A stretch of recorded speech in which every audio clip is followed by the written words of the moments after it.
আসসালামু আলাইকুম ওয়া রাহমাতুল্লাহি ওয়া বারাকাতুহু। প্রিয় খামারি ভাইরা, নতুন আরেকটি ভিডিওতে আপনাদেরকে স্বাগতম। আর এখানে হচ্ছে আমার যে চীনা হাঁসটা দেখতেছেন কুচে বসে আছে। তো এখানে হচ্ছে নষ্ট কিছু ডিম দিয়ে রাখছিলাম যাতে আমার এই হাঁসটা এখানে ডিম পাড়তে পারে, এবং দেন হচ্ছে ডিম পাড়া শেষ হলে আমি এখানে আমার হাঁসটাকে কুচে বসাইতে পারি। তো এই আমার হাঁসটা যাতে এখানে ডিম দেয় সেই জন্য হচ্ছে একটা নষ্ট ডিম দিয়ে রাখছিলাম। আপনারা জানেন যে চীনা হাঁস যেখানে ডিম দেয় সেখানে হচ্ছে মূলত কুচে বসে। তো আজকে এটা হচ্ছে ডিম পাড়া শেষ হয়েছে গতকালকে, এই জন্য হচ্ছে আজকে এরে ডিম দিয়ে বসায় দেব। টোটাল হচ্ছে 18 পিস ডিম আমার এই চীনা হাঁসটা দিছে। এখন হচ্ছে ডিম দেওয়া শেষ করে এখন কুচে বসছে। এখন আমি এখানে ডিম নিয়ে আসছি, টোটাল হচ্ছে দেখাই আপনাদেরকে। এখানে হচ্ছে টোটাল 22টা ডিম আছে। এই যে দেখেন, ডিম দেখা ডিম নেওয়ার চেষ্টা করতেছে। তো এখানে হচ্ছে টোটাল 22 পিস ডিম আছে। আর আজকে হচ্ছে 1 তারিখ, এই জন্য হচ্ছে এখানে 1 তারিখের যে ডেটটা আছে এই ডেটটা দিয়ে দিছি। আর আপাতত হচ্ছে এই হাঁসটার নিচে কিছু নষ্ট ডিম আছে, সেই নষ্ট ডিমগুলো হচ্ছে আমি সরাইয়ে দেব। 3টা ডিম রাখছিলাম নষ্ট, এই 3টা ডিম হচ্ছে আপাতত সরাইয়ে দেব। বাকি যে ডিমগুলো আছে দেখেন, এখানে হচ্ছে টোটাল 2টা 3টা 4টা 5টা 6টা 7টা 8টা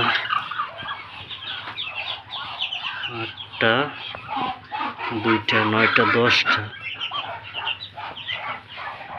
এই ডিমটা একেবারে ছোট, তারপর দেখা যাক 10টা 11টা 12টা 13টা 14টা 15 16টা 17 18 19 20 21 22। টোটাল হচ্ছে 22টা ডিম আমি আমার এই চীনা হাঁসের নিচে দিয়ে দিলাম। এখন হচ্ছে এই চীনা হাঁসটা যাতে খুব সুন্দর করে হচ্ছে এটাকে দিতে পারে, কারণ এখানে ডিমগুলো একটু বেশি দিছি, কারণ হচ্ছে আমার রুমে হচ্ছে আরও কিছু ডিম রয়ে গেছিল, যার কারণে হচ্ছে এই ডিমগুলো দিয়ে দিছি। তা না হলে হচ্ছে ডিমগুলো নষ্ট হয়ে যাবে। আর ডিমগুলো দেওয়ার কারণ হচ্ছে এতগুলো ডিম যে আরেকটা জিনিস অনেকেই বলেন যে চীনা হাঁসের ডিম কতদিন সংরক্ষণ করা যাবে। তো আপনারা যদি নর্মালি আপনারা চীনা হাঁসের ডিম সংরক্ষণ করতে চান, এখন যেহেতু হচ্ছে শীতের সময়, সেক্ষেত্রে হচ্ছে নর্মালি 15 দিন আপনারা আপনাদের চীনা হাঁসের ডিমগুলো সংরক্ষণ করতে পারবেন। আর যদি ফ্রিজে সংরক্ষণ করতেন সেক্ষেত্রে সর্বোচ্চ 20 দিন। আর আরেকটা জিনিস, ফ্রিজে যদি ডিম সংরক্ষণ করেন সেক্ষেত্রে হচ্ছে ফ্রিজের ডিম অনেক সময় নষ্ট হয়ে যায়, ভিতরে যে ব্রনটা থাকে সেই ব্রনটা হচ্ছে নষ্ট হয়ে যায়।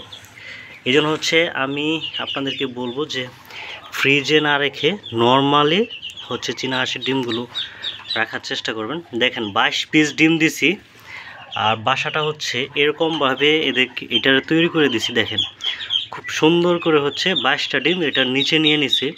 এখন যদি এখানে আমি 30টা ডিম দিতাম, 30টা ডিম কিন্তু খুব সুন্দরভাবে ইজিলি হচ্ছে এই হাঁসটা নিয়ে নিত। যাই হোক 22টা ডিম দিয়ে দিছি। আর আরেকটা জিনিস, যে অনেকে জিজ্ঞেস করেন যে চীনা হাঁসের কুচে বসানোর সময় একটা চীনা হাঁসের নিচে কয়টা ডিম দেওয়া যাবে। সেই ক্ষেত্রে হচ্ছে আপনার চীনা হাঁসের সাইজ এবং হচ্ছে আপনার চীনা হাঁসের যে ডিমের সাইজ থাকে এটার উপর আসলে অনেকটা ডিপেন্ড করে। কারণ হচ্ছে আপনার চীনা হাঁসের সাইজ যদি ছোট থাকে এবং ডিমের সাইজ যদি বড় থাকে তাহলে তো অল্প কিছু চীনা হাঁসের ডিম দিতে পারবেন, সেক্ষেত্রে হচ্ছে 13 থেকে 14টা দেওয়া বেটার। আর হচ্ছে যদি ডিমের সাইজ যদি মিডিয়াম সাইজ থাকে এবং হচ্ছে চীনা হাঁসের সাইজটা যদি বড় থাকে, দেন হচ্ছে আপনি 20 থেকে 25টা ডিম দিতে পারেন। আমি নর্মালি হচ্ছে 20টা ডিম দিই। আমি যে কোনো হাঁস আমার খামারে আমার চীনা হাঁস উমে বসলে হচ্ছে 20টা ডিম দিয়ে থাকে এবং সর্বোচ্চ 22টা অথবা 23টা ডিম দিই।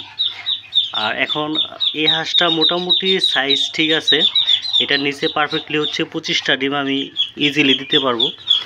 তারপর হচ্ছে 22টা ডিম আমার এখানে ছিল, এই জন্য হচ্ছে 22টা ডিম দিয়ে দিছি।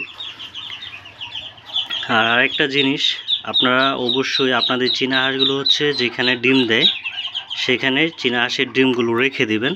তা না হলে অনেক সময় চীনা হাঁসের ডিম দেওয়া শেষ হলে হচ্ছে চীনা হাঁস কুচে বসে না।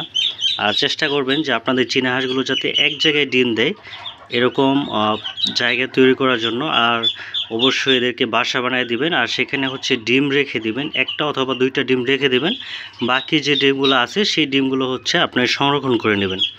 তো আলহামদুলিল্লাহ আমার এই চীনা হাঁসটা দেখেন খুব সুন্দরভাবে হচ্ছে 22টা ডিম দেখেন এটার নিচে নিয়ে নিছে, মানে একটু জায়গা ফাঁক নাই যে আপনার এটা দিতে সমস্যা হবে। দেখেন খুব ইজিলি হচ্ছে 22টা ডিম নিয়েছে। তো যাই হোক, সবাই ভালো থাকবেন, সুস্থ থাকবেন। আসসালামু আলাইকুম ওয়া রাহমাতুল্লাহি ওয়া বারাকাতুহু।